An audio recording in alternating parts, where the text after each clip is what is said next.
A city mayor splits a solid oak desk in half with his bare fists after receiving one phone call. If he negotiates, Metro City falls to criminals forever, and his captured daughter faces a dark end. Tonight, we uncover the 1989 files, showing exactly how one politician dismantled a criminal empire. Mike Hager grabs a heavy steel pipe, refusing to wait for police backup that will never arrive. He steps out of his office alone, but can a single man bring down an entire syndicate before dawn? Welcome back to the channel, where we document the brutal reality of Metro City during the 1989 gang wars. If you enjoyed deep dives into urban history, hit that like button and subscribe for more untold stories. A newly elected mayor tried to enforce order, but the Mad Gear Gang tested his resolve immediately. They took Jessica, his only child, leaving a single photograph of her tied to a heavy wooden chair. The local police force ignored the kidnapping entirely, forcing the father to take absolute control. Hager recruits Cody, a fierce street brawler, and Guy, a disciplined martial artist in a red uniform. The trio meets under the flickering neon light of an abandoned warehouse near the city border. Cody wraps thick bandages around his knuckles, while Guy tightens his belt for the upcoming confrontation. They turn toward the dangerous slums, but what horrific traps await them in these unlit alleyways? Metro City presents a grid of broken windows, burning trash cans, and graffiti-covered brick walls. Citizens lock their doors before sunset, while the Mad Gear Gang controls every local business. Hager stands at the forefront, his massive muscles built from years of intense professional wrestling. He promised to clean up the neighborhoods, prompting the gang leaders to orchestrate this abduction. The three men do not speak about the overwhelming numbers against them as they enter the dark streets. A strange detail emerges from the police reports. The gang left all escape routes completely open. This intentional design suggests an ambush meant to break the mayor physically and psychologically. Hager grips his steel pipe tighter, scanning the damp concrete pathways for the first sign of movement.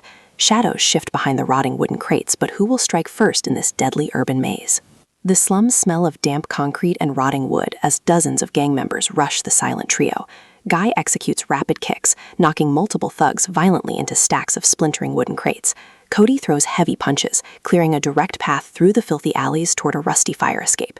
A massive man named Damned sits on the metal stairs, laughing loudly at the approaching politicians. Hager steps forward, grabs Damned by his thick leather jacket, and slams him into the hard pavement. The impact rattles the ground, forcing the massive criminal to point toward the underground subway. The group descends into the dark station, where vibrating trains rush past the narrow concrete platform. Sodom, a giant wearing Japanese armor, steps out of the shadows wielding two heavy katana blades. He swings his swords downward, but can Cody dodge the lethal metal before it ends his life entirely? Cody steps inside the armored man guard and delivers a spinning kick directly to his metal chest. The armor dents deeply, forcing Sodom to drop his heavy blades and fall backward onto the concrete floor.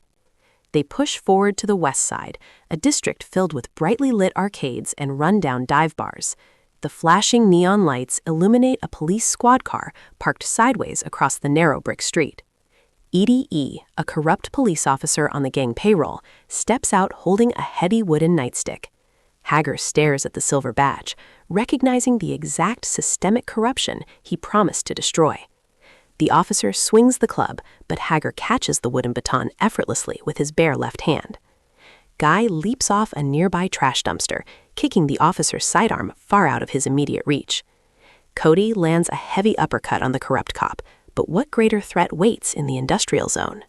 The industrial area forms a maze of steel walkways, conveyor belts, and massive gray exhaust pipes.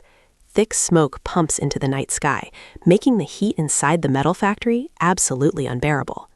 Relento, a former military leader in a yellow uniform, waits for them on a high steel scaffold. He spins a wooden baton rapidly and throws explosive grenades directly onto the metal floor below. The resulting blasts shake the factory foundation, sending heavy shrapnel tearing into the brick walls. Guy sprints across the narrow support beams, using his supreme agility to avoid the fiery explosions.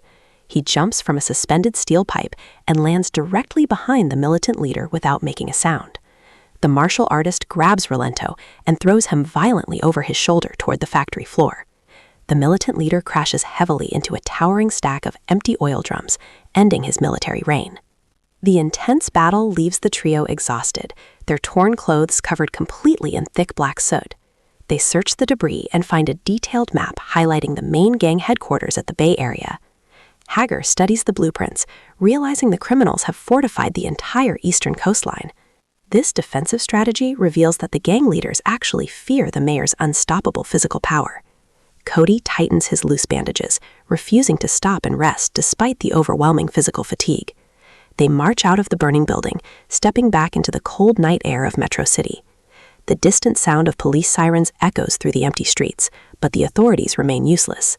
Every minute wasted gives the gang more time to move Jessica to a secure, completely hidden location.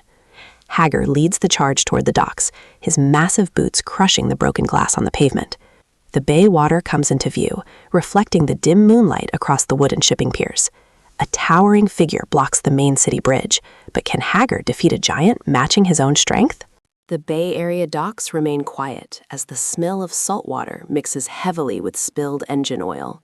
Crates of illegal military weapons sit unattended on the splintering wooden shipping piers. A colossal man named Abigail blocks the only path to the bridge, his arms thick like mature tree trunks.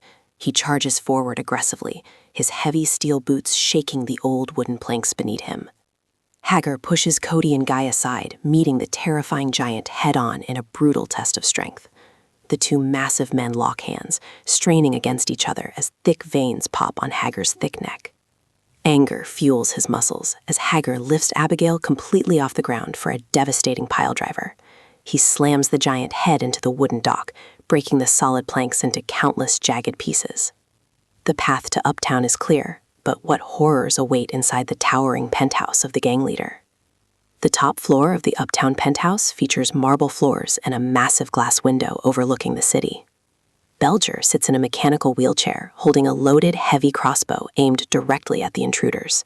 He fires heavy steel bolts across the room, forcing Cody to dive behind a thick velvet sofa. Guy distracts the boss by throwing small metal knives, forcing Belger to turn his mechanical chair. Cody sprints across the marble floor, narrowly dodging a final crossbow bolt that grazes his shoulder. He tightens his fist and drives a massive uppercut directly into the criminal mastermind's lower jaw. The strike lifts Belger out of his chair, sending him crashing backward through the thick glass window. Belger falls into the dark streets below, but will removing one man truly save an entire broken city? The cold wind blows violently through the broken penthouse window as shattered glass rains down outside. Cody runs to the stone pillar and completely unties the heavy ropes binding Jessica to the structure. They hold each other tightly while Hager watches them, his massive shoulders finally relaxing a bit. The trio eliminated the corrupt leaders, but the streets below remain stained by extreme gang violence. True peace requires more than broken bones. It demands a total reconstruction of a ruined society. Metro City sleeps tonight, completely unaware of the brutal territorial war fought just above them.